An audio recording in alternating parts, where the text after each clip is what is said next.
সুপ্রিয় দর্শক, এই মুহূর্তের সবথেকে বড় খবর। দর্শক, সামনেই 2026-এর বিধানসভা নির্বাচন, হাতে আর মাত্র কয়েকটি মাস বাকি। আর এই নির্বাচনকে নিয়ে রাজ্য রাজনীতি একেবারে দিন দিন উত্তপ্ত হয়ে উঠছে। আর তখনই মোথাবাড়ির ঘটনা যেন আগুনে ঘি ঢালার কাজ করেছে। দর্শক, আপনারা জানেন মোথাবাড়ির এই ঘটনায় একাধিক হিন্দুদের দোকান বাড়িঘর জ্বালিয়ে দেওয়া হয়েছে। এমনকি তাদের উপরে অকথ্য অত্যাচার চালিয়েছে একটি বিশেষ সম্প্রদায়, জানিয়ে এখন রাজ্য রাজনীতি কার্যত উত্তপ্ত হয়ে উঠেছে।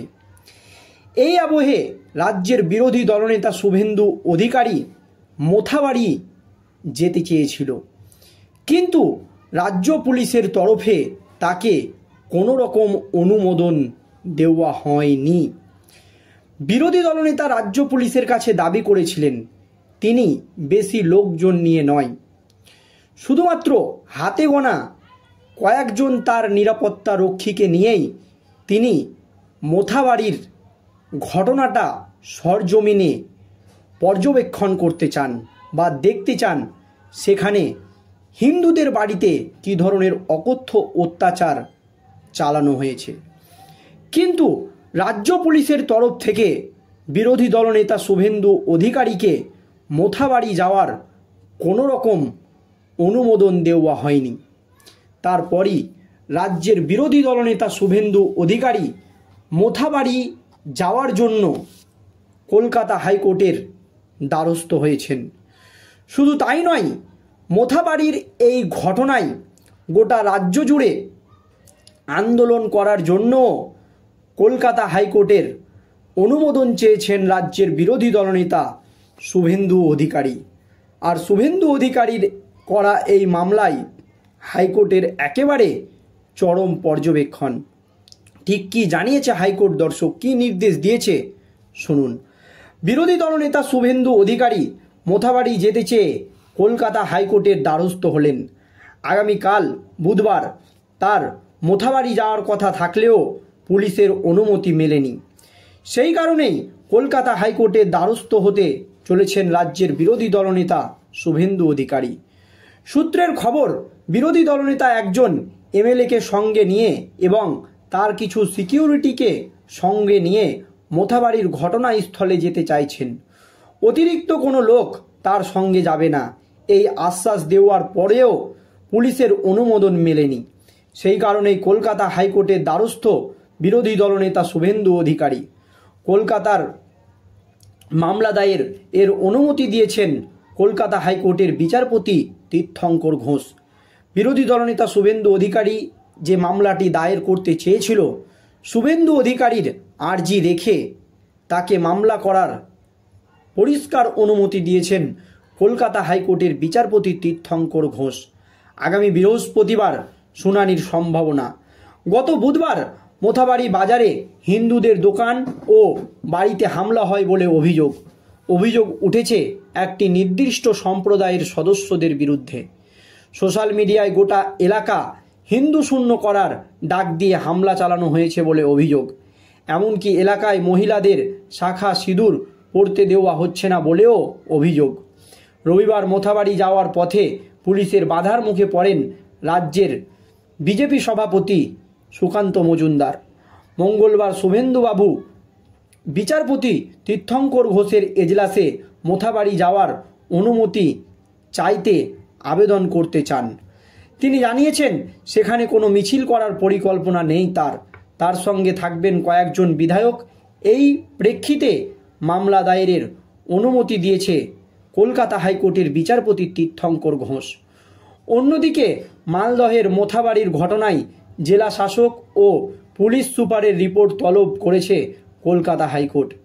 বিচারপতি সৌমেন সেন ও বিচারপতি স্মিত দাস দের ডিভিশন বেঞ্চ আগামী বৃহস্পতিবার এই রিপোর্ট জমা দিতে নির্দেশ দিয়েছেন, যাতে সেখানে স্বাভাবিক পরিস্থিতি ফিরে আসে সেটা সুনিশ্চিত করতে বলেছে আদালত। এই ঘটনায় আইনজীবী ও বিজেপি নেতা কৌস্তব বাগচি কলকাতা হাইকোর্টে মামলা দায়ের করেন। ওই এলাকায় শান্তি বজায় রাখতে প্রয়োজনে কেন্দ্রীয় বাহিনী ও আধা সামরিক বাহিনী মোতায়েন করার দাবি জানায় আদালত। একটি বিশেষ সম্প্রদায়ের ওপর হামলার ঘটনা ঘটেছে বলে দাবি আইনজীবীর। প্রসঙ্গত, মোথাবাড়িতে হিংসার ঘটনায় এখনও পর্যন্ত থমথমে গোটা এলাকা। বৃহস্পতিবার মালদহের মোথাবাড়ি এলাকায় হিন্দুদের ওপর যে আক্রমণ হয়েছে তার প্রতিবাদে ইতিমধ্যেই গর্জে উঠেছে বিজেপি নেতারা। এই ঘটনায় এখনও উত্তাল গোটা বাংলা। মোথাবাড়ি অশান্তির এই ঘটনার প্রতিবাদে এবার একদিনের জন্য সমাজ মাধ্যমে প্রোফাইল চিত্রগুলি পরিবর্তন করেছেন রাজ্যের বিরোধী দলনেতা শুভেন্দু অধিকারী। বর্তমানে রাজ্যের বিরোধী দলনেতা যে প্রোফাইল ছবি দেখা যাচ্ছে বা তিনি প্রোফাইলে যে ছবি লাগিয়েছেন সেখানে লেখা রয়েছে তোমার বাড়ি আমার বাড়ি মোথাবাড়ি।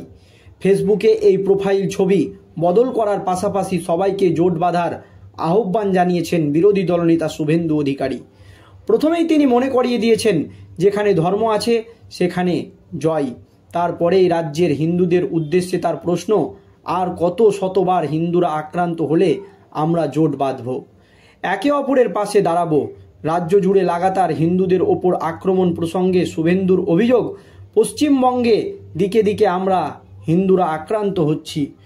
শুধুমাত্র আমরা হিন্দু এই কারণে, আজ মোথাবাড়ি তো কাল আমার বাড়ি আপনার বাড়ি। হিন্দুত্বের জিগির তুলে এরপরেই তিনি আহ্বান জানিয়েছেন, আসুন সবাই মিলে জোট বাঁধি। প্রত্যেক বাড়ির উঠানে থাকুক তুলসী মঞ্চ, সন্ধ্যাবেলায় এলাকা মুখরিত হোক শঙ্খধ্বনিতে, যে নিজের এলাকায় মন্দিরের সন্ধ্যা আরতি আওয়াজ ছড়িয়ে পড়ুক পুরো পাড়ায়। আমরা আক্রান্ত কারণ আমরা বিভক্ত। আমাদের অভিন্ন ধর্মীয় নীতি আচার আচরণ আমাদের ঐক্যবদ্ধ শক্তির পরিচয় হয়ে উঠুক। সম্প্রদায়ের কেউ আক্রান্ত হলে, বিপদে পড়লে আমরা যেন একে অপরের পাশে দাঁড়াই। এখানেই শেষ নয়, হিন্দুদের ওপর এই একপেশে আক্রমণ প্রসঙ্গে রাজ্য প্রশাসনকেই কাঠগড়ায় তুলেছেন রাজ্যের বিরোধী দলনেতা শুভেন্দু অধিকারী। তার কথায়, পশ্চিমবঙ্গের পক্ষপাতুষ্ট পুলিশ প্রশাসন হিন্দুদের পাশে নেই, আমরাই পারবো নিজেদের রক্ষা করতে। আর কেউ যদি ভেবে থাকে হিন্দুদের ওপর অত্যাচার করে হিন্দুদের দমিয়ে রাখা যাবে, আমি তাদের বলতে চাই যে হিন্দুরা আরও বেশি সংগঠিত হচ্ছে। সবশেষে তিনি লিখেছেন, গত কয়েকদিন ধরে যে আঘাত নেমে এসেছে হিন্দুদের ওপর, তার প্রতিবাদে আমি একদিনের জন্য আমার কয়েকটি সামাজিক মাধ্যমের ডিপি পরিবর্তন করলাম। এবং এই নিয়েও কলকাতা হাইকোর্টের দ্বারস্থ হয়েছেন রাজ্যের বিরোধী দলনেতা শুভেন্দু অধিকারী। এখন শেষ পর্যন্ত কলকাতা হাইকোর্টের বিচারপতিরা কী রায় দেয় সেই দিকেই আমাদের নজর থাকবে। ধন্যবাদ।